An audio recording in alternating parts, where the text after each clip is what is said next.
Like share करते हुए अगर हम बात करते हैं अकॉर्डिंग टू लॉरेंस, कुछ क्वेश्चन सच में बहुत अच्छे हैं जिसमें आप फंस भी सकते हैं।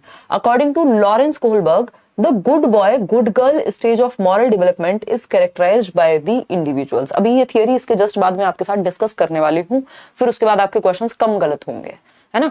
इस क्वेश्चन के बाद थोड़ा सा मैं आपको ओवरव्यू दे दूंगी इस थियरी के बारे में। तो लॉरेंस कोहलबर्ग के अनुसार नैतिक विकास के अच्छा लड़का अच्छी लड़की अभिविन्यास जो है, ये जो चरण है, इसकी विशेषता क्या है। भाई पढ़ने में ही समझ आ रहा है कि अच्छा लड़का, ज्यादातर जो स्टेजेस हैं 6 स्टेजेस, अगर आप उनको पढ़ के समझ जाते हैं तो आप क्वेश्चन गलत आसानी से नहीं करेंगे, है ना। तो अगर हम बात करते हैं अच्छा लड़का अच्छी लड़की चरण में व्यक्तियों की क्या विशेषता होती है, मतलब वो अच्छा बनना चाहेंगे, अप्रूवल के लिए काम करेंगे, प्रेज के लिए काम करेंगे, जब भी तो इस स्टेज को अच्छा लड़का अच्छी लड़की कह रहे हैं, है ना। तो seeing rules as fixed and absolute, rules को एकदम फिक्स्ड निश्चित माना जाता है। भाई अच्छा लड़का और अच्छी लड़की में रूल्स से ज्यादा महत्वपूर्ण क्या है, अच्छा लगना चाहते हैं किसी को, अप्रूवल दे सामने वाला, सोचे अरे बड़ा बढ़िया इंसान है यार, या फिर मम्मी कहें वेरी गुड, मेरी बच्ची तो बहुत अच्छी है, मेरा बच्चा तो बहुत अच्छा है, फर्स्ट आता है हमेशा, ऑनेस्ट है, एकदम सच बोलता है, वाओ शाबाश, I am proud of you. ये सब चीजें good boy nice girl orientation का ही उदाहरण है, क्योंकि आप अच्छा दिखना चाहते हैं, अप्रूवल चाहते हैं समाज का, दोस्तों का, किसी का भी हो सकता है, एक तरह से आप वैलिडेट होना चाहते हैं यहाँ पे। Wanting to be respected by others and trying to do what will please others, यानी दूसरों के द्वारा सम्मान प्राप्त करने की चाह होती है और वह करने की कोशिश करना जो दूसरों को खुश करे। अब वैसे तो ये चाइल्डहुड वाली जो है स्टेजेस में से एक है, लेकिन कुछ लोगों में तो उनकी मॉरलिटी हमेशा भी इसी एक पॉइंट पे चलती रह सकती है, ठीक है ना, दूसरों को प्लीज करने वाले। Feeling that it is their duty to uphold laws and rules for their own sake, यहाँ laws and rules से ज्यादा महत्वपूर्ण क्या है, अच्छा बनना, अच्छा लगना। Believing in abstract universal principles which are valid for all humanity, ये तो बहुत ही नेक्स्ट लेवल बात हो जाएगी। ये 10 जनवरी को 2023 पेपर 2 में पूछा हुआ क्वेश्चन है। दूसरों के द्वारा सम्मान प्राप्त करने की चाह और वह करने की कोशिश करना जो दूसरों को खुश करे, तभी तो good boy good girl orientation है कि हम, अब ये दूसरे आपके पेरेंट्स हो सकते हैं, टीचर्स हो सकते हैं, दोस्त हो सकते हैं, और अगर किसी में ये फिक्सेशन हो गया, यही स्टेजेस बात तक चली आ रही हैं, तो फिर तो भैया कोई भी हो सकता है। आपको 4 तारीफ करो किसी की और उससे काम निकलवा लो, जहां निकल जा रहा है समझ जाओ कि व्यक्ति जो है good boy nice girl orientation पे ही है ना। और कई बार जब आप तारीफ करते हैं माँ बाप की तो वो समझ जाते हैं कि बेटा क्या चाहिए पहले ही बता दो, है ना। जैसे निशा आए और तारीफ करे तो उस दिन मैं समझ ही जाती हूँ कि भाई कुछ तो गड़बड़ है। तो good boy nice girl orientation जिनको समझ आ जाएगा वो पहले से समझ जाएंगे चीजों को, ठीक है ना। तो B option is the right answer. अब एक बार इनकी जो थियरी है इसको थोड़ा सा देख लेते हैं, फिर बाकी के 19 क्वेश्चन हम करेंगे ताकि आगे आप गलती ना करें, क्योंकि इसमें कुछ स्टेजेस में नाम में कंफ्यूजन हो जाता है। जैसे 4th और 5th स्टेज का नाम लगभग सेम है, इंग्लिश में भी इसके कई नाम है, हिंदी में भी इसके कई नाम है। इस थियरी में ये प्रॉब्लम बनी हुई है, देखिएगा। तो नाम क्या है थियरी का, स्टेजेस ऑफ मॉरल डेवलपमेंट, या मॉरल डेवलपमेंट यानी नैतिक विकास का सिद्धांत। किसके द्वारा दिया गया, कोहलबर्ग के द्वारा दिया गया, ठीक है। इस बार अभी हम सिर्फ ऑनलाइन एग्जाम के क्वेश्चंस कर रहे हैं, इस बार बहुत मुश्किल क्वेश्चन नहीं बनाए हैं। अदरवाइज जब हम मिक्स्ड क्वेश्चन करेंगे तो उसमें हम क्या करने वाले हैं, उसमें हम कुछ मुश्किल और ज्यादा मुश्किल, जैसे गिलीगन पे बहुत क्वेश्चंस आते हैं, यानी कि एक स्टूडेंट थी, उन्होंने इनको क्रिटिसाइज किया था। तो स्टेजेस ऑफ मॉरल डेवलपमेंट यानी नैतिक विकास का सिद्धांत। मॉरल डेवलपमेंट क्या होता है, क्या सही है और क्या गलत है। Principles about right and wrong, के राइट के रॉन्ग, लेफ्ट या राइट, ये क्या है, ये जो सिद्धांत हैं कि आप किस रास्ते को चूज करेंगे, ये नैतिकता के सिद्धांत कहलाते हैं। कि हमारे सही और गलत के सिद्धांत क्या हैं, वो हमारी मॉरलिटी पे, हमारी नैतिकता कैसी है उस पे डिपेंड करेंगे। किसी को झूठ बोलने पे भी गिल्ट महसूस हो सकता है और किसी को किसी की जान लेने पे भी गिल्ट ना हो, ऐसे भी लोग मिल सकते हैं। That means principles of morality different है, उनका सही गलत डिफरेंट हो सकता है। खैर आते हैं, इसलिए हम मॉरल वैल्यू यानी नैतिक शिक्षा पढ़ते हैं बचपन में। आजकल वैल्यू एजुकेशन एक सब्जेक्ट है और ये बहुत ही महत्वपूर्ण है। कोहलबर्ग ये कहते हैं कि हम कैसे बच्चे में विकसित करें, ये क्वेश्चन आया हुआ है कि मॉरल डेवलपमेंट को कैसे विकसित करें। तो डिबेट्स एंड डिस्कशन के द्वारा, यानी मॉरल रीजनिंग बच्चों में, तर्क बेहतर होगा जब वो तर्क देंगे किसी चीज का। अच्छा मतलब जब चर्चा होगी क्लास में, डिस्कशंस होंगे, तब मॉरल रीजनिंग बेहतर होगी। इस चर्चा के लिए इन्होंने क्या करते थे, ये डिलेमा देते थे, यानी ऐसी हाइपोथेटिकल सिचुएशंस प्रस्तुत करते थे, दुविधा जिसको कहेंगे, ये दुविधा पेश करते थे बच्चों के सामने। अलग अलग एज ग्रुप के बच्चों के सामने अलग अलग दुविधाएं ये प्रस्तुत करते थे। उनमें से एक फेमस दुविधा है हाइंस डिलेमा, जिसको हिंज कह देते हैं हिंदी में कई लोग, है ना, हाइंस डिलेमा। अब ये जो हाइंस डिलेमा है, हाइंस एक व्यक्ति था जिसकी वाइफ जो है एक डेडली डिजीज से पीड़ित थी, मतलब बहुत ही खतरनाक बीमारी थी, जानलेवा बीमारी थी हाइंस की वाइफ को, और एक ही तरीका था अपनी वाइफ को बचाने का। सारे तरीके आजमा चुके थे कि एक केमिस्ट है शहर में, कोई एक मेडिकल स्टोर है या कोई एक व्यक्ति है जिसने उस दवा को खोज लिया है, बाकी उसका कोई इलाज नहीं है। तो ये वहां जाते हैं। अब वो व्यक्ति 100 रुपए की दवाई के 1000 रुपए मांग रहा था। क्यों? क्योंकि उसने कहा भाई मैंने ये दवाई जो है इन्वेंट की है, इजाद की है, मेरा इसमें समय गया है, अब मेरी मर्जी में इसे कितने प्राइस पे बेचना चाहूं। अब हाइंस कोशिश करते हैं, मान लीजिए 1000 रुपए उन्होंने इकट्ठे भी कर लिए, लेकिन बाकी के 9000 नहीं कर पा रहे हैं मांग के या जैसे भी। तो वो कह रहे हैं भाई मैं बाद में दे दूंगा आधे पैसे आपको, या ऐसे कर लो कम में दे दो। वो मना कर देता है केमिस्ट के, नहीं मैं तो पूरे पैसे लूंगा जितने मुझे चाहिए अपनी डिमांड के हिसाब से। अब देखा जाए तो कई लोग कहेंगे कि भाई वो भी तो गलत कर रहा था, और कई लोग कहेंगे कि अब हाइंस ने क्या किया, ऐसी स्थिति में उसके पास एक ही रास्ता बचता है, या तो वो चोरी कर ले। दो रास्ते होते हैं बेसिकली हमेशा किसी भी दुविधा में, या तो वो चोरी करके उस दवा को ले आए या फिर अपनी वाइफ को मरने दे। अब हाइंस जो है वो हम सभी की तरह आम मनुष्य है ना, हाइंस ने कर ली चोरी और वाइफ की जान बचा ली उस दवा को लेकर के। रात को जाकर के उसने केमिस्ट की शॉप से वो चुरा ली दवाई। अब हाइंस ने क्या सही किया ये करके या गलत किया, अलग अलग एज के लोग इस चीज को अलग अलग तरीके से सही और गलत में बांटेंगे। क्यों? क्योंकि जब आप छोटे होते हैं तो आपका सही गलत डर पे होता है कि पनिशमेंट मिलेगी इसलिए ऐसा नहीं करना चाहिए था। किसी बच्चे ने कहा तो इसका मतलब वो पहले लेवल पे था, वो चाइल्डहुड की स्टेज में था। किसी ने कहा कि नहीं ठीक किया उसने, जैसे को तैसा हो गया, तो वो एक अलग स्टेज में था। किसी ने कहा कि हम सेल्फ चोज करेंगे कि क्या सही है क्या गलत है, उसका लेवल अलग हो गया मॉरलिटी का। तो इस आधार पे इन्होंने ऐसी बहुत सारी दुविधा भरी कहानियां सुना सुना करके कुछ स्टेजेस और चरण दिए। तो 3 लेवल्स हैं इनकी थियोरी के। किसके? कोहलबर्ग की थियोरी में 3 लेवल्स हैं, यानी 3 चरण, 3 स्तर हैं और 6 लेवल हैं। उल्टा बोल रही हूं मैं, 3 स्तर हैं और 6 स्टेजेस हैं, यानी 6 चरण और 3 स्तर। ठीक है ना? हर एक स्तर पर 2-2 चरण हैं, यानी हर एक लेवल पे 2 स्टेजेस हैं। लेवल 1 फिर उसमें 2 स्टेजेस हैं, लेवल 2 फिर उसमें 2 स्टेजेस हैं, लेवल 3 फिर उसमें 2 स्टेजेस हैं। तो इस तरह से अगर हम देखें, ये दोनों स्टेज मिलाकर के लेवल 1 बनाती हैं, ये दोनों स्टेज मिलाकर के लेवल 2 बनाती हैं, ये दोनों स्टेज मिलकर के लेवल 3 बनाती हैं। तो ये 3 लेवल्स हो गए। क्या हो गए? ये 3 लेवल्स हो गए। अब इसमें टोटल नंबर ऑफ स्टेजेस 6 हो गए। एक क्वेश्चन डायरेक्ट भी इस बार ऐसा पूछा हुआ है कि कितने नंबर ऑफ स्टेजेस हैं, और पहले भी पूछा जा चुका है। अब कहानी क्या है हमें पता है। पहला लेवल, ये 3 लेवल हैं। पहला लेवल है प्री कन्वेंशनल। हालांकि ये वीडियो आप यूट्यूब पे देख सकते हैं, मैंने पहले भी डिस्कस कराया हुआ है, थियरी बैच वगैरह में मैं कराऊंगी अभी। कन्वेंशनल लेवल, प्री कन्वेंशनल जिसको पूर्व पारंपरिक कहते हैं, कन्वेंशनल जिसको पारंपरिक कहते हैं, जो टोटली परंपराओं के हिसाब से चलता है। और थर्ड है पोस्ट कन्वेंशनल, यानी परंपराओं के परे, परंपराओं से पहले, परंपराओं के दौरान और परंपराओं के परे। यही 3 बातें आपको याद रखनी है। ठीक है ना?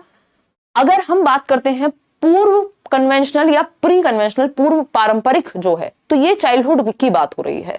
अगर हम देखते हैं ये चाइल्डहुड से, लेटर चाइल्डहुड से लेकर के एडोलेसेंस की बात होगी सेकंड लेवल पे, और अडल्टहुड की बात होगी, एडोलेसेंस से अडल्टहुड की बात होगी किसमें? पोस्ट कन्वेंशनल में। ये जिसमें मेंशन है, ये पीडीएफ आपको मिल जाएगा, डोंट वरी। ठीक है ना? अब तीनों स्टेज पे, पहले लेवल पे खुद की कोई मॉरलिटी होती नहीं है, शून्य होती है, जीरो मॉरलिटी होती है। जो भी मॉरलिटी होती है वो बाहर से एक्सटर्नल होती है, कि अगर पनिशमेंट मिलेगी तो वो काम गलत है, अगर रिवॉर्ड मिलेगा तो वो काम सही है जिससे रिवॉर्ड मिले। ठीक है ना दिव्या? अगर हम बात करते हैं सेल्फ इंटरेस्ट, अब ये हमारी अलग अलग स्टेजेस आती जाएंगी। अब हम क्वेश्चन सॉल्व करते हैं, नहीं तो ये थियरी लंबी निकल जाएगी। इतना ही बैकग्राउंड काफी है। अब ये 3 लेवल और 6 स्टेजेस आपके दिमाग में होनी चाहिए, समझेंगे। अच्छा, इसमें एक चीज मैं आपको बता देती हूँ, जो लेवल 5 है इसको सोशल कॉन्ट्रैक्ट ओरिएंटेशन कहते हैं, और लेवल 4 को लॉ एंड ऑर्डर मोरालिटी, या इसका दूसरा नाम है सोशल ऑर्डर मेंटेनिंग। इसको मैं लिख देती हूँ कहीं, ये आपको पीएनजी में मिल जाएगा बाद में। अगर हम कोहलबर्ग की बात कर रहे हैं, कोहलबर्ग की बात कर रहे हैं, हमें पता है कितने लेवल दिए हैं? 3 लेवल्स ऑफ मॉरल डेवलपमेंट, यानी नैतिक विकास। स्टेजेस कितनी हैं? 6, क्योंकि क्या दिया है? Moral development. इनकी थियरी पियाजे से इंस्पायर्ड थी।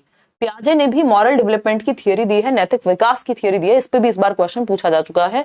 हम लोग जनरली हर साल ये डिस्कशन करते हैं, बट पूछता नहीं था, इस बार पूछ लिया है। ठीक, तो कोहलबर्ग में अगर हम बात करते हैं नैतिक विकास की, तो एक स्टेज 4 है, बहुत ही हल्का सा अंतर है, मामूली सा नाम में। इस चक्कर में आप कंफ्यूज हो जाते हैं और कई बार स्टेज 5 की जगह 4 और 4 की जगह 5 लगा देते हैं। तो ध्यान में रखना है, स्टेज 4 को लॉ एंड ऑर्डर ओरिएंटेशन भी कहा जाता है, कि यानी जो नियम चल रहे हैं उसी के अकॉर्डिंग चलना है।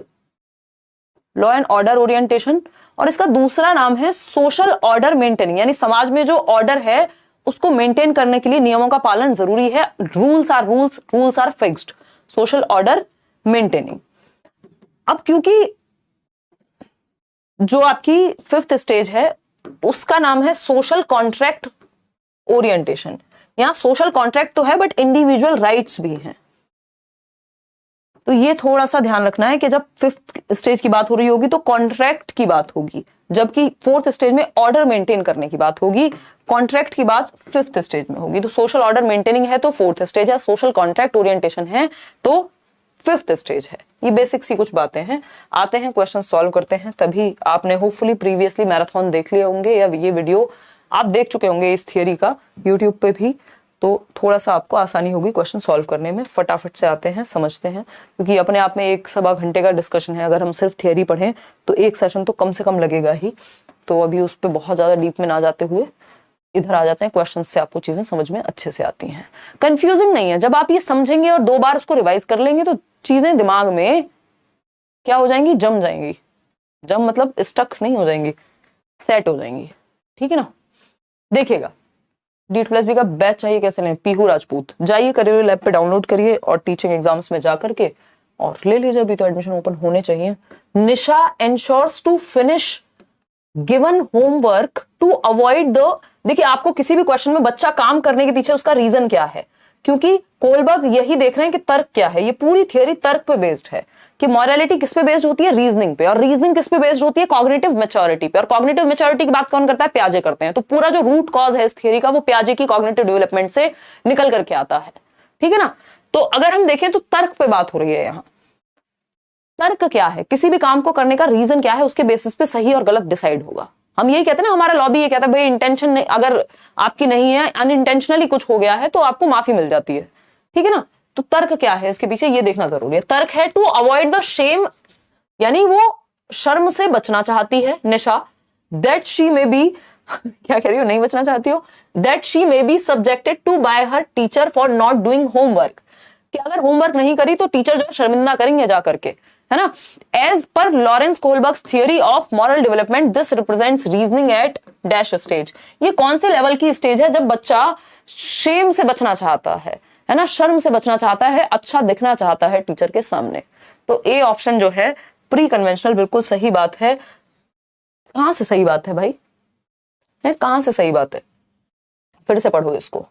देखो, निशा अपना गृह कार्य पूरा करना सुनिश्चित करती है ताकि गृह कार्य पूरा ना होने के कारण अध्यापिका द्वारा शर्मिंदा नहीं किया जाने से बच सके। अब इसका मतलब क्या, शर्मिंदा कहां आता है यहां पे, ये थोड़ी हुआ है कि हाँ बिल्कुल ठीक बात है। तो वो कर किस लिए रही है किसी काम को, ये नहीं कि उसको अच्छा बनना है, ये नहीं कहा उसने कहीं भी। उसने कहा है ये करना है क्योंकि ये हो जाएगा, टिट फॉर टैट, जैसे को तैसा, मतलब म्यूचुअल एक्सचेंज। शर्म से बचने के लिए क्या किया जा रहा है, कोई काम किया जा रहा है, ठीक है ना।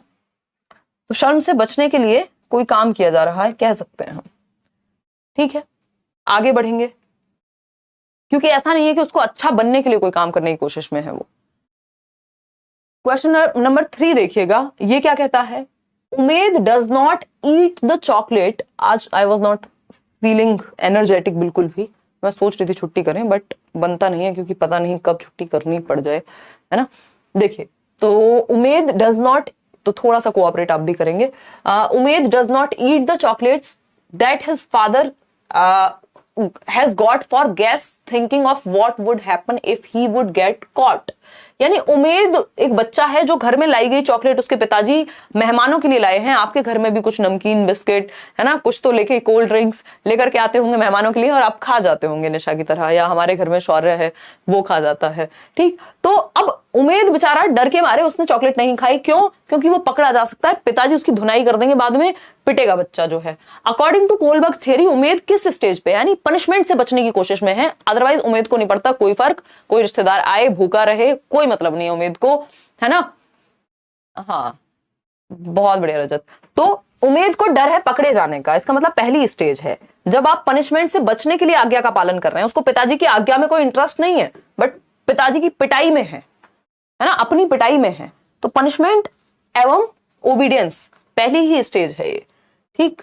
ये एथिकल प्रिंसिपल 6th स्टेज है, ये 2nd स्टेज है इंस्ट्रूमेंटल पर्पस ओरिएंटेशन, जिसको म्यूचुअल एक्सचेंज या गिव एंड टेक या टिट फॉर टैट की स्टेज कहते हैं।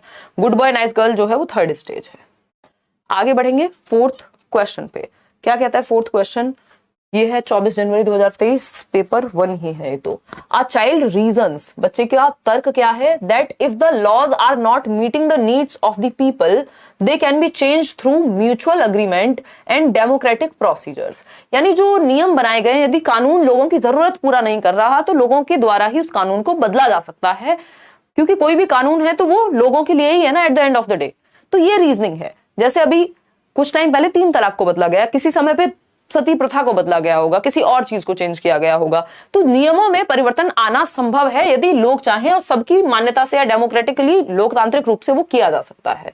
विच stage of Kohlberg moral development does this child come under? अभी कौन से लेवल पे है? देखो, प्री कन्वेंशनल वाले को पढ़ी नहीं है, उसको बस डर से बचना है, उसके एक्सटर्नल रीजंस हैं। हेटेरोनॉमस मॉरलिटी और ऑटोनॉमस की बात कौन करता है? पियाजे करते हैं, है ना। हेटेरोनॉमस होती है जब 3 साल की उम्र के अराउंड, मतलब चाइल्डहुड में जो है आपका बच्चा वो दूसरे के अकॉर्डिंग चलेगा, हेटेरोनॉमस परा। और अगर ऑटोनॉमस की बात करें तो अब वो स्वायत्त हो चुका है, अपने डिसीजन खुद लेगा। यही 2 स्टेजेस है मुख्य रूप से जो पियाजे के मॉरल डेवलपमेंट में है। जनरली पढ़नी नहीं होती, आती नहीं है, बट इतना आपको पता होना चाहिए। ऑटोनॉमस मतलब स्वयं इंडिपेंडेंटली डिसीजन लेना, हेटेरोनॉमस मतलब बाहर से बाकी लोग जो सही गलत कह रहे हैं उसको मानना। ये पियाजे की मॉरल डेवलपमेंट है। पियाजे ने मॉरल डेवलपमेंट की थियोरी भी दी है, उसके बाद उस थियोरी से इंस्पायर होकर के इन्होंने कोहलबर्ग ने जो है वो थियोरी दी थी। ठीक है, लेट्स लर्न की टी शर्ट मुझे भी मिल सकती है। इशू करेंगे कुछ प्रावधान ऐसा कि कुछ 1-2 दिन के लिए सेल या ओपन करेंगे। देखो निशा ने ऐसे देखा है मुझे मेरी तरफ, क्योंकि इसको खुद को नहीं मिल पा रही है, तो हम बात करेंगे वेंडर से, उस हिसाब से करेंगे। ठीक है, तो 67% 68% लोग पोस्ट कन्वेंशनल कह रहे हैं। बिल्कुल सही बात है।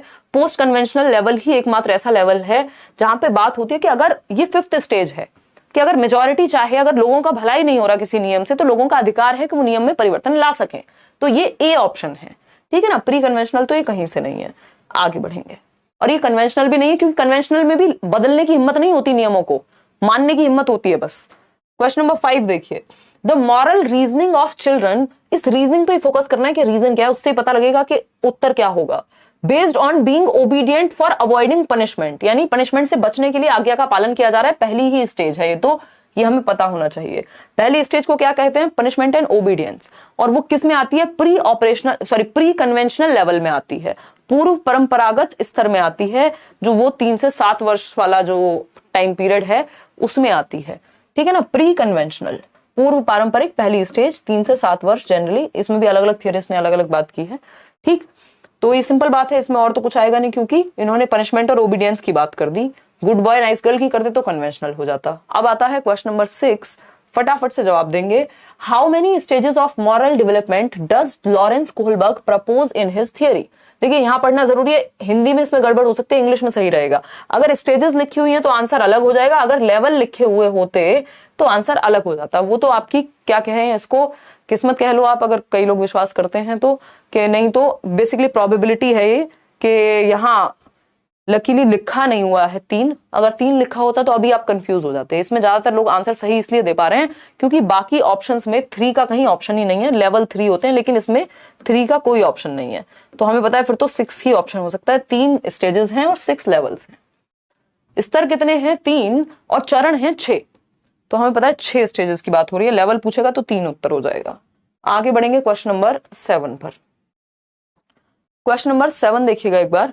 क्वेश्चन नंबर 7 है, at which stage of Kohlberg's moral development do individuals believe that fixed rules must be obeyed in order to maintain the social order? यानी रूल्स क्या है? फिक्स्ड हैं, अल्टीमेट हैं, नियमों में परिवर्तन संभव नहीं है। नियम जो है स्थिर होते हैं और उनको मानना ही पड़ेगा, चाहे किसी की जान जाए, चाहे वो फायदे में हो नुकसान में हो, कोई मतलब नहीं है। सामाजिक व्यवस्था को बनाए रखने के लिए नियमों को मानना आवश्यक हो जाता है। ये कौन सी स्टेज की बात हो रही है? बहुत ही बढ़िया। कोई कह रहा है पहले निशा जी को ही दे दो टी शर्ट। देंगे देंगे, इनका साइज डिफरेंट है, नहीं तो टी शर्ट तो आई हुई रखी हुई है 3-4। 3 है तुम्हारे पास, तो क्या बेचोगी तुम? देखो एक बार, अगर हम बात करें तो ये लॉ एंड ऑर्डर ओरिएंटेशन है ऑफ कोर्स, क्योंकि फिक्स्ड है। नियम क्या है? यहाँ फिक्स्ड है। लॉ एंड ऑर्डर आपको पता ही है 4th स्टेज है। इसका दूसरा नाम सोशल ऑर्डर मेंटेनिंग, क्योंकि समाज में ऑर्डर को मेंटेन रखना किसी भी हालत में, रूल्स फिक्स्ड हैं, उनमें परिवर्तन संभव नहीं है, ये फोर्थ स्टेज है। संभव है फिफ्थ स्टेज में और ज्यादातर लोगों की डेमोक्रेटिक वेज में संभव है, लेकिन एक इंसान भी पूरे सिस्टम के अकॉर्डिंग अगेंस्ट खड़ा हो जाएगा, वो है सिक्स्थ स्टेज।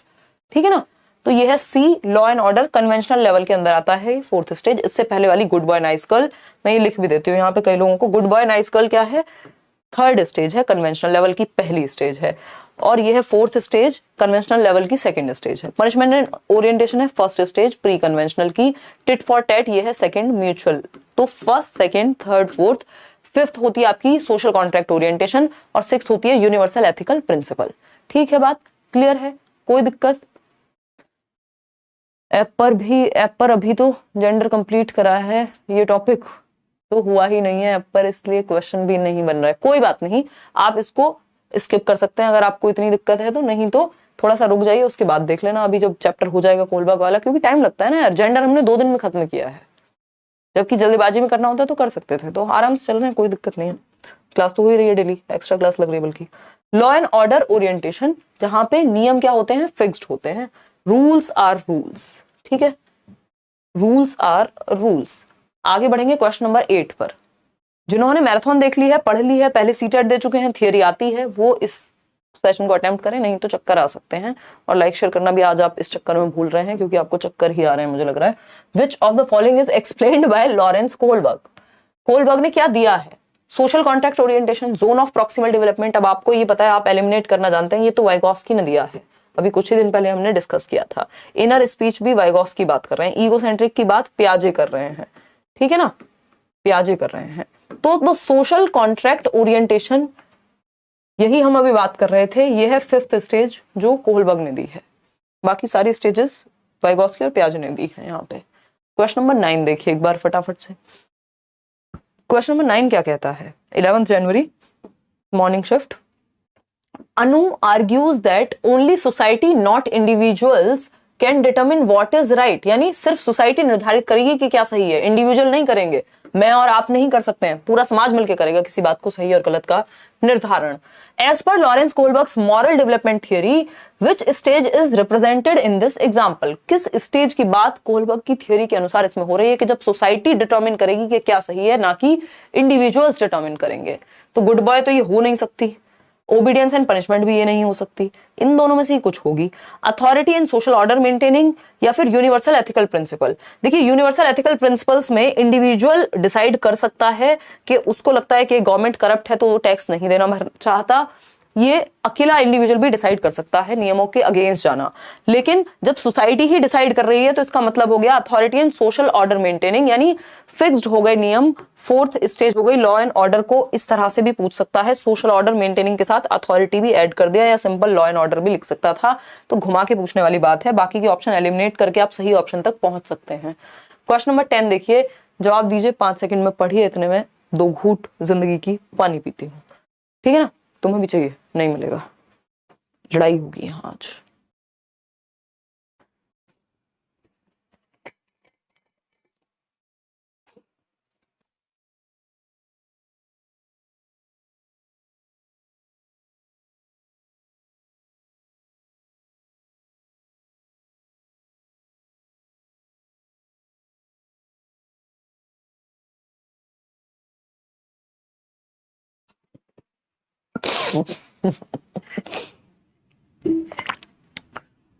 तुम्हें झूठा नहीं करना है नहीं, देखो एक बार, तो अभी राहुल ने कहा था पानी चाहिए, तब तो इसने लिया नहीं, अब पियो झूठा बैठ करके। क्वेश्चन नंबर 10 देखिए एक बार।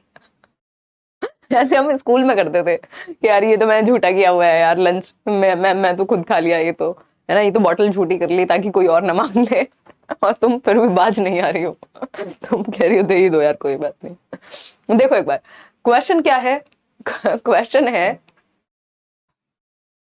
वही कह रहा है मैम आप निशा मैम को परेशान करती हैं, अरे ये भी मुझे बहुत परेशान करती है यार। हाँ वही, वो दिखता नहीं आप लोगों को। महाकाल के दर्शन करने जा रहा है कोई तो भाई, ठीक है चलो आ जाओ, इधर चलते हैं। बहुत बढ़िया ऋषु, चलिए आते हैं क्वेश्चन पे, हंसी मजाक चलते रहना चाहिए। B option 64%। Which of the following theory gives significant consideration to discussions and debates in the process of learning? यानी निम्नलिखित में से कौन सा सिद्धांत सीखने की प्रक्रिया में चर्चा और वाद विवाद को बहुत महत्व देता है? अब इसमें आप गलती करेंगे, है ना, इसमें आप गलती करेंगे, और मैंने ये डाला भी इसीलिए इस चैप्टर में ये क्वेश्चन, ताकि आप कंफ्यूज हो, ताकि आपके सामने एक डिलेमा प्रस्तुत हो कि ये सही है कि गलत है, ठीक है ना। तो अगर हम बात करें बी ऑप्शन 64% लोग किस लिए दे रहे हैं? क्योंकि वो बने वेरी स्मार्ट, है ना, वो छोरे बोलते हैं ना वेरी चालाक ब्रो, तो वही बने हो आप।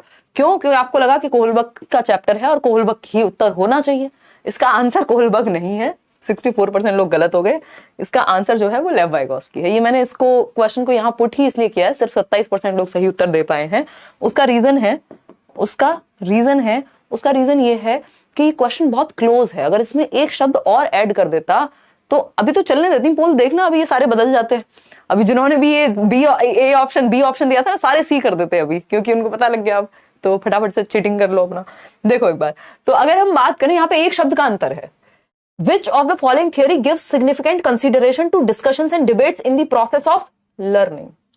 Moral reasoning, moral development लिखा होता तो यही आंसर कोहलबर्ग हो जाता, क्योंकि यहां लर्निंग की प्रोसेस की बात हुई है, या इन जनरल कुछ नहीं लिखा हो तब भी वाइगोस्की ही ज्यादा बेहतर है, क्योंकि वो सोशियो कल्चरल अप्रोच है जो कॉग्निटिव डेवलपमेंट की बात करेगा, और कॉग्निटिव डेवलपमेंट से लर्निंग की बात होगी, ठीक।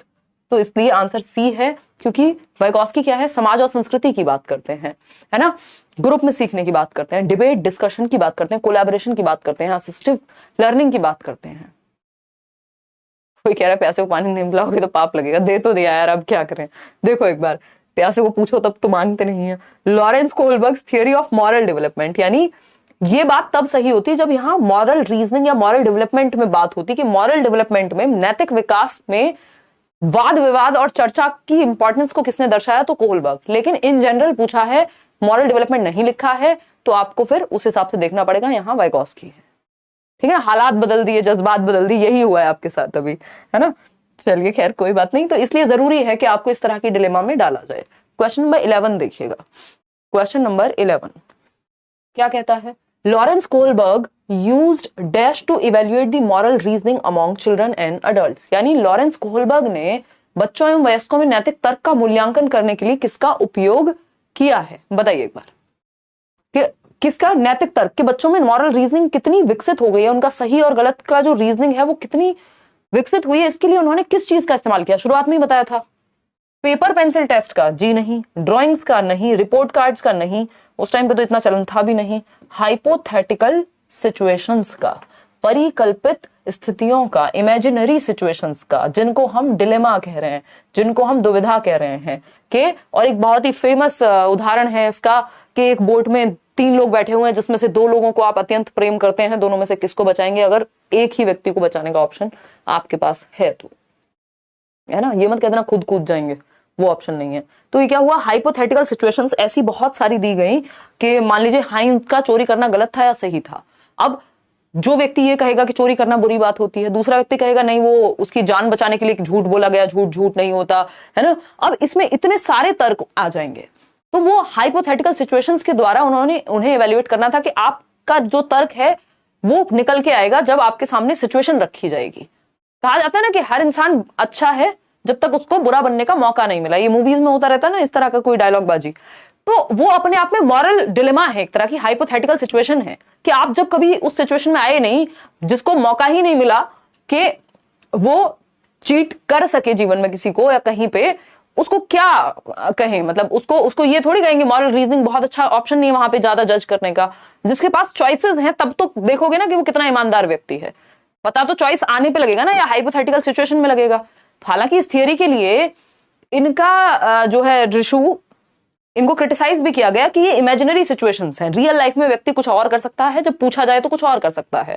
पूछने पे तो हर कोई कह देगा मेरे से बड़ा तो कोई हरिश्चंद्र है ही नहीं, सत्यवादी। लेकिन जब सिचुएशन आती है तो लोग अलग तरह से एक्ट कर सकते हैं। तो ये इनका क्रिटिसिज्म भी है इसकी वजह से। इस थियरी को जेंडर बायस थियरी भी कहा गया है, कैरल गिलिगन जो इन्हीं की स्टूडेंट हैं उनके द्वारा। कोहलबर्ग ने सुसाइड कर लिया था फिर बाद में, खैर छोड़िए इस बात पे नहीं। क्वेश्चन नंबर 12 देखिए, आते हैं। Nuri judges other actions based on the others' actions based on the argument that we have some duties towards society and we should obey rules for that sake. As per Lawrence Kohlberg what stage of moral reasoning is Noori at? बताइए, जवाब दीजिए फटाफट से। 2 बार पढ़ा है इसलिए समझ आ रहा है, बहुत बढ़िया जी। प्रोफेसर ने बोला है 17 डेज में और 110 और 107 आए। बहुत ही बढ़िया बात है प्रोफेसर, अगर आप 10 दिन में तैयारी करके 107 110 ले आए तो। देखिए, तो नूरी जजेस, नूरी का तर्क क्या है? हमारे समाज के प्रति कुछ दायित्व हैं और उस दायित्व के लिए हमें नियमों का पालन करना चाहिए। Tit for tat, conventional level, है ना, हमारे कुछ ड्यूटीज हैं, इसके लिए हमें पालन करना चाहिए, यानी इन एक्सचेंज ऑफ समथिंग। ऐसी बात है? नहीं है ऐसी बात, ठीक है, बिल्कुल सोशल ऑर्डर मेंटेन कराने की बात कर रहे हैं। आगे बढ़ेंगे, प्री कन्वेंशनल लगा लेना, इसमें ऐसी ही बात है, क्योंकि ये टिट फॉर टैट की ही बात हो रही है कहीं ना कहीं, कि हमारे कुछ दायित्व हैं, उनको फुलफिल करने के लिए हमें कुछ करना पड़ेगा। तो गिव एंड टेक वाली बात है, गिव एंड टेक वाली बात है, ठीक है। आगे बढ़ेंगे, क्वेश्चन नंबर है 13। देखिए फटाफट से क्वेश्चन नंबर 13। यार आज तो कुछ ज्यादा ही सर में दर्द है, बहुत गंदे वाला, वो भी नहीं यार, मेडिसिन से नहीं, तुम चली जाओगी तो ठीक हो जाएगा। देखो एक बार, अकॉर्डिंग टू लॉरेंस कोहलबर्ग, क्योंकि शाम वाली क्लास में नहीं था, जब से तुम आई हो तब से हुआ है। According to Lawrence Kohlberg, at which stage does satisfaction of personal needs determines moral choice? बताइए एक बार। अगर हम बात करें लॉरेंस कोहलबर्ग के अनुसार, किस स्तर पर व्यक्तिगत आवश्यकताओं की संतुष्टि नैतिक चयन को निर्धारित करती है? मतलब कि हम ये कह रहे हैं कि सेटिस्फेक्शन ऑफ पर्सनल नीड्स, मतलब पर्सनल सेटिस्फेक्शन, पर्सनल रिवॉर्ड की बात है एक तरह से।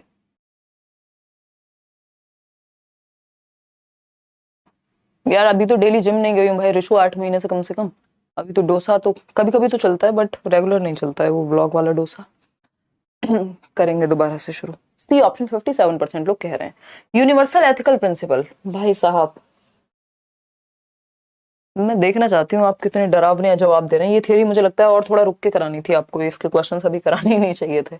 ये नहीं होगा, पनिशमेंट भी नहीं होगा। यूनिवर्सल एथिकल प्रिंसिपल तो भाई आपके सेल्फ चोजन प्रिंसिपल्स होते हैं कि आप चूज करेंगे सही और गलत क्या है। Good boy nice girl orientation यानी पर्सनल सेटिस्फेक्शन नहीं। पर्सनल सेटिस्फेक्शन का मतलब हो गया instrumental purpose orientation, tit for tat, मतलब मुझे क्या मिलेगा बदले में, मुझे बदले में क्या मिलेगा किसी काम को करके, इसलिए मुझे वो काम करना है।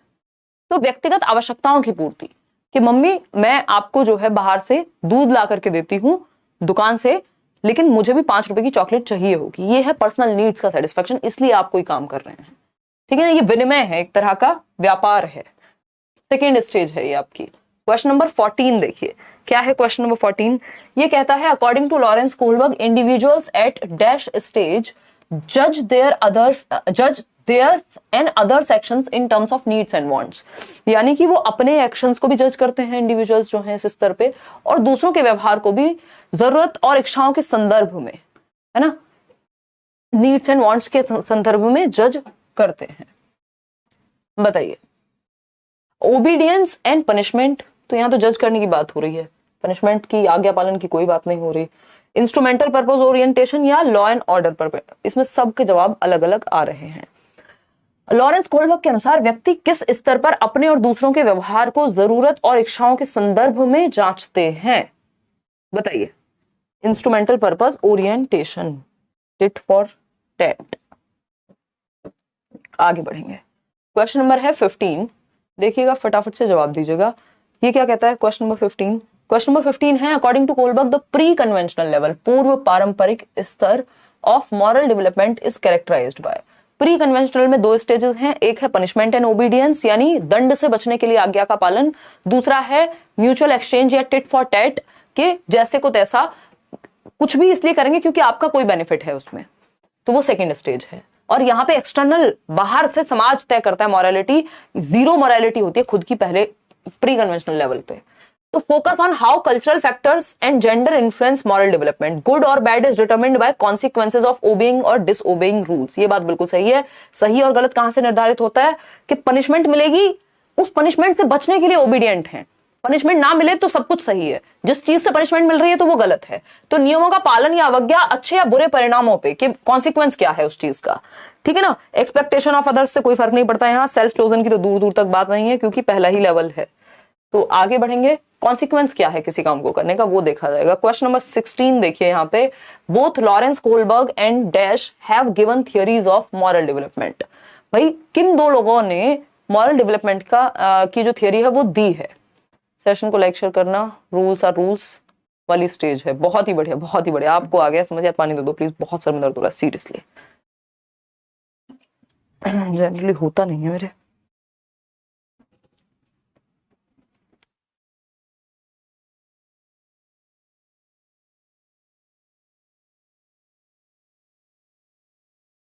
ये शायद लाइट वगैरह से है, पता नहीं कैसे हो रहा है। एक तो तुमने ना खाना खिला दिया आज मुझे, पहले क्लास के बाद खाना खाना होता है, वैसे ही लेथार्जिक हो जाए इंसान। तुम नहीं भी खाती तो कोई हेल्थ तो कम हो नहीं जाती तुम्हारी, 1 घंटे बाद खा लेती। देखो एक बार, both Lawrence and both both Lawrence and Kohlberg नहीं, बोथ लॉरेंस कोहलबर्ग एंड पियाजे, है ना। बोथ लॉरेंस एंड कोहलबर्ग नहीं, both Lawrence Kohlberg and पियाजे have given theories of moral development. Basically पियाजे ने भी और कोहलबर्ग ने भी, दोनों ने ही नैतिक विकास के सिद्धांतों को दिया है। पहले पियाजे ने दी थी थियरी, वो थियरी पूरी तरह से कंप्लीट नहीं मानी जाती। उसके बाद इस थियरी पे बेस्ड, पियाजे के मॉरल डेवलपमेंट पे बेस्ड, कोहलबर्ग ने जो है थियरी दी, जिसको मॉरल डेवलपमेंट की थियरी के नाम से हम जानते हैं। पियाजे वाली उतनी फेमस नहीं है, लेकिन इसमें 2 मुख्य स्टेजेस हैं, हालांकि 2 और सब स्टेजेस भी हैं। एक है हेट्रोनॉमस मॉरलिटी और दूसरी है ऑटोनॉमस मॉरलिटी। हेट्रोनॉमस है परायत्त यानी दूसरों के अनुसार, और ऑटोनॉमस है खुद से द्वारा चूज किए गए रूल्स। तो जीन पियाजे और कोहलबर्ग दोनों ने मॉरल डेवलपमेंट, नैतिक विकास का सिद्धांत दिया है। जीन पियाजे का कॉग्निटिव डेवलपमेंट ज्यादा फेमस है, इसलिए हम उसी को जानते हैं। अदरवाइज तो कोहलबर्ग, उन्होंने इंटेलिजेंस से लेकर लगभग हर फील्ड में काम किया है पियाजे ने। बहुत तेज बारिश हो रही है दिया के, हाँ बहुत बढ़िया।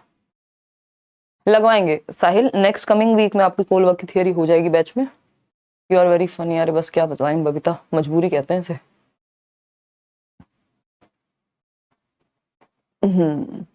चलिए देखिए, सी ऑप्शन 93% लोग कह रहे हैं, समझते हैं। Who among the following proposed a sequence of developmental stages to describe moral reasoning among children and adults? देखिए moral reasoning, नैतिक तर्कणा की बात एकमात्र व्यक्ति जो है कोहलबर्ग हैं इसके बारे में बात करने वाले, है ना। कोहलबर्ग है, नैतिक तर्क की बात की ही इन्होंने है। पियाजे कॉग्निटिव मैच्योरिटी की बात कर रहे थे, इन्होंने उसको तर्क पे ले जा करके छोड़ा। C option. आगे बढ़ेंगे, question number 18।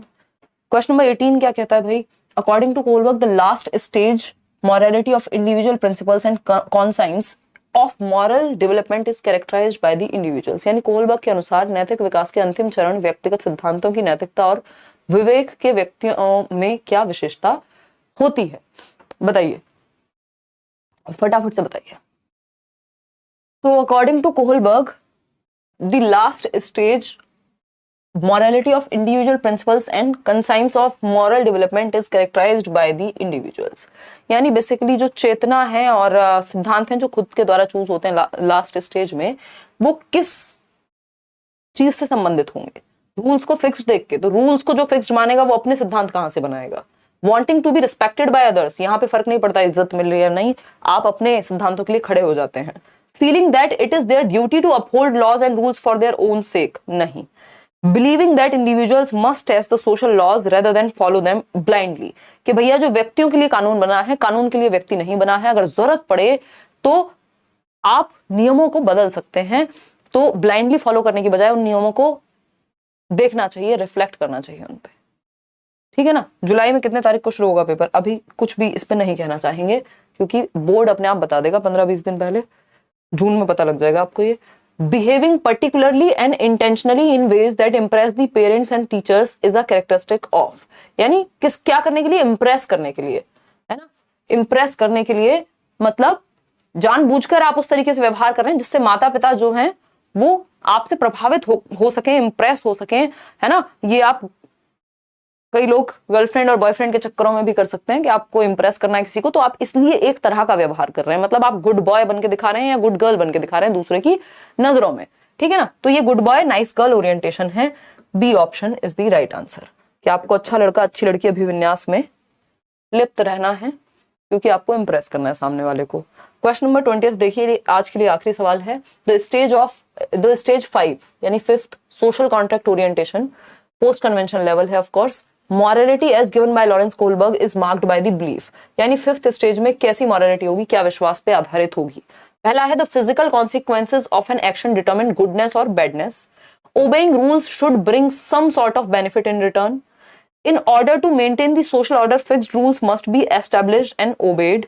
Moral decisions should be made in terms of self-chosen ethical principles. बताइए फटाफट से बताइए क्या कहना चाहेंगे इसके बारे में। सी ऑप्शन तो हटा ही दिया, ये सही कैसे होगा।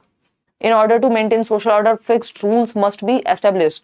देखिए ये 4th स्टेज की बात हो रही है और हमसे पूछा क्या है, 5th स्टेज के बारे में पूछा है, तो उत्तर क्या होना चाहिए आप खुद बताइए। जाइए घर जाइए, कल बताइएगा, इसको रखेंगे होमवर्क में। कुछ क्वेश्चन सर के ऊपर से निकले, कोई बात नहीं कुमारी, ये मान लो अभी ये एक फिल्टर है, एक लेयर है प्रैक्टिस की, है ना। अभी आप अगर बैचेस में हैं तो थियरी पढ़ेंगे भी, नए क्वेश्चंस भी वहीं पे साथ में भी सॉल्व करेंगे। मैराथन देख लीजिए, उसके बाद भी जब मिक्स्ड क्वेश्चंस भी कर रहे होंगे तो कुछ कुछ चीजें और अच्छे से क्लियर होंगी, है ना। इस थियरी में ऐसा होता है एट टाइम्स, और आज थोड़ा सा एनर्जी भी लो थी, ठीक। तो लॉरेंस कोहलबर्ग द्वारा दिए गए उत्तर पारंपरिक नैतिकता के 5वें चरण की बात हो रही है, जिसको हम कहते हैं सोशल कॉन्ट्रैक्ट ओरिएंटेशन। बताइए, सोशल ऑर्डर मेंटेनिंग नहीं है ये, इसलिए सी ऑप्शन नहीं होगा। Moral decision should be made in terms of self chosen ethical principles, या फिर the physical consequence of an action determine goodness. हाँ नहीं कोई दिक्कत नहीं है, 15 ठीक है, 16 ठीक है। आज 20 क्वेश्चन ही हैं, इस टॉपिक से एक ही क्वेश्चन आता है, तो ज्यादा क्वेश्चंस इसमें निकालने का फिर वही है, रिपीट होने शुरू हो गए थे क्वेश्चंस। और अभी मिक्स्ड क्वेश्चंस जब होंगे तब भी आपको पेपर से पहले इनफ प्रैक्टिस इस चीज की हो जाएगी, ठीक है ना। तो ये भी यहाँ पे टिट फॉर टैट हो जाएगा, कोई बात नहीं, इसको डिस्कस कर लेते हैं। दे दो दोबारा पोल दे दो, ठीक है ना। तो ये एक बात हो गई, ये दोनों ना तो बी होगा यहाँ ना सी होगा, क्योंकि ये 4th स्टेज की बात नहीं हो रही, यहाँ 5th स्टेज की बात हो रही है। और क्या पूछा है कि 5वें चरण में सामाजिक अनुबंध अभिविन्यास, यानी इंडिविजुअल के कुछ राइट्स होते हैं और कुछ नियम हैं समाज में, तो अगर जरूरत पड़े तो नियमों को बदला जा सकता है, ये कहेगा पोस्ट कन्वेंशनल स्टेज का व्यक्ति। Physical consequences of an action determine goodness और बैडनेस, किसी क्रिया के भौतिक परिणाम ही उसकी अच्छाई या बुराई को निर्धारित करते हैं, यानी क्या सही है क्या गलत है वो कॉन्सिक्वेंस पे डिपेंड करेगा। इसको हम किधर देख सकते हैं, इसको हम देख सकते हैं आपका टिट फॉर टैट टाइप की चीजों में ज्यादा, बट पूरी तरह से इसको गलत नहीं मान सकते, क्योंकि कॉन्सिक्वेंस की बात कहीं और नहीं हुई, ये नहीं होगा, क्योंकि सेल्फ चोजन एथिकल प्रिंसिपल्स जो हैं इन टर्म्स होने चाहिए एंड ऑल, तो ये फिर 6th स्टेज हो जाएगी आपकी। फिजिकल कॉन्सिक्वेंसेस पे ही हम जाएंगे कि अगर किसी की वो झूठ जो किसी की जान बचाने के लिए बोला जाए वो झूठ नहीं होता, ये कॉन्सिक्वेंसेस के बेस पे है। चलिए खैर आज के लिए इतना ही रखते हैं, और किसी भी क्वेश्चन में डाउट हो तो आप कमेंट्स में पूछ लीजिएगा।